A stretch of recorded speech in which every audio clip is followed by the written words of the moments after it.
Harry's wife. Bending the knee. The horror. Hello, I'm H.G. Tudor, and this video provides us with a useful opportunity to enable you to understand how the issue of deference is utilized by the narcissist and is often problematic.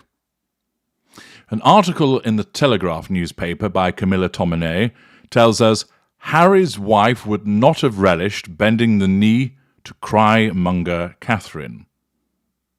Sussex squatters will insist the Duchess is taking one for the team, but more objective observers may reach a different conclusion.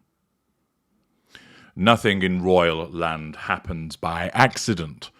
From the issuing of official announcements to the planning of royal engagements, a degree of military precision is applied that would make even the most regimental of sergeants, majors, blush. Timing is ever a thing, which makes Buckingham Palace's statement revealing that Harry, and not Harry's wife, will attend the coronation, all the more intriguing. And if you'd like an insightful breakdown of what that statement means, then you really ought to watch my video about it being a brutal blow for her in relation to Harry's attendance.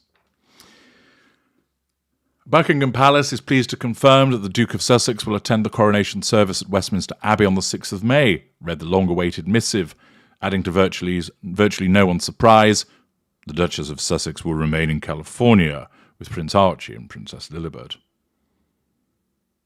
For the truth is, the Duke and Duchess of Sussex have known for months that this was the way they were going to broach the May 6th ceremony. Among their Monty Shit Show set, it has been an open secret that Harry was planning to attend without Harry's wife since Spare hit the bookshelves in January, possibly even earlier. This, of course, is the view of Camilla Tominey. I disagree with this. Harry's wife is desperate to attend, but her narcissism prevents her from doing so because of the risks that she faces. The risks that she faces with regard to the threats to control.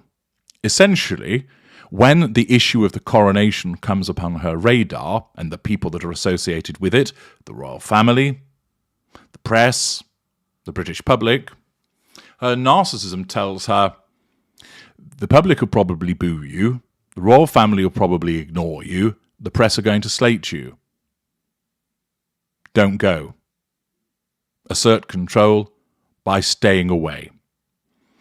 Of course, remember, because she's an unaware narcissist, she doesn't think to herself, oh dear, I'm going to struggle to get control over the British public, the press, and the royal family, so what I'll do is I'll assert control by staying away from them. Her narcissism dresses it up as something else. So, for instance, she may well think, well, they're all going to be nasty to me, and it's Archie's birthday, so I think I will stay in California because I'm a good mum. And that's how it's presented to her. She does not think in terms of the prime aims. Her narcissism does that for her, like that background app, running subconsciously. So whilst Camilla Tominey believes that Harry's wife would have thought some time ago that she wouldn't be attending, I disagree with that. She's wanted to attend, and there's been attempts to massage the situation so that she would get a more favourable outcome, but ultimately that's failed, thus she's not coming. Camilla Tominey continues by stating that the signs were all there, from the Duchess being almost entirely absent from her husband's book tour, see parts passing as to why that was done, she was hanging him out to dry, to rumours of disgruntlement at Archie and Lilibet's apparent exclusion from the coronation procession. If Harry's wife wasn't willing to help Harry to promote his tell-all book about the firm, then why on earth would she be minded to run the gauntlet of potential egg-throwers outside Westminster Abbey on behalf of her racist in-laws, especially after that South Park episode? That is correct. Her narcissism wouldn't want her to do so. And in what world would the woman who once told Oprah Winfrey, the most important title I will ever have is mum, assertion of control, facade management, be comfortable with skipping her eldest 4th birthday in favour of an event that would require her to curtsy not only to her estranged father and mother-in-law, but also her even more estranged brother and sister-in-law? Now remember, it's not the issue about skipping her eldest child's 4th birthday. She doesn't give two fucks about that. Of course, she will create the impression that she does, and this is where people who don't understand narcissism get taken in. They think, oh, but she is a good mum. She is concerned about that. She says as such. Yes, well, that's a little bit like somebody saying, hello, I'm a bloke with a beard and cock and balls, but you can call me a woman. Just because you say it doesn't make it the case. And it's very much the case with many narcissists. They will say it, but they won't do it. Harry's wife will readily jettison any occasion that involves her children if her narcissism deems that there's a better opportunity elsewhere. After all, how long did they stay in the United Kingdom last September around the Queen's funeral?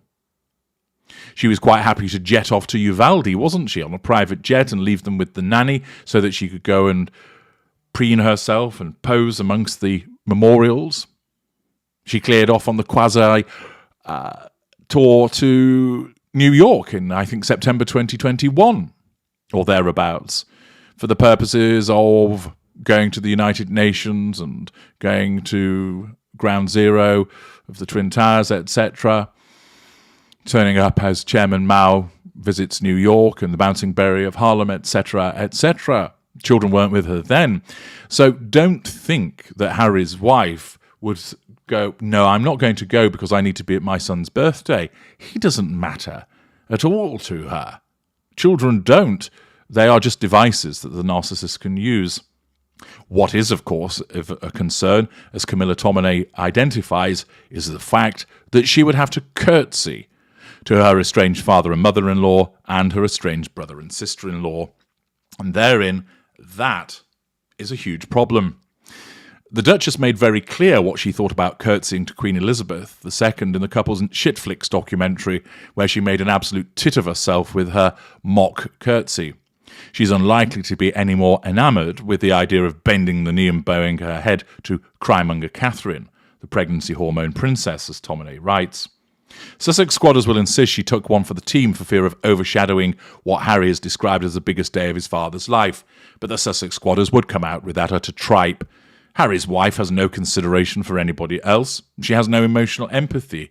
She doesn't care about overshadowing, but more about that in a separate video.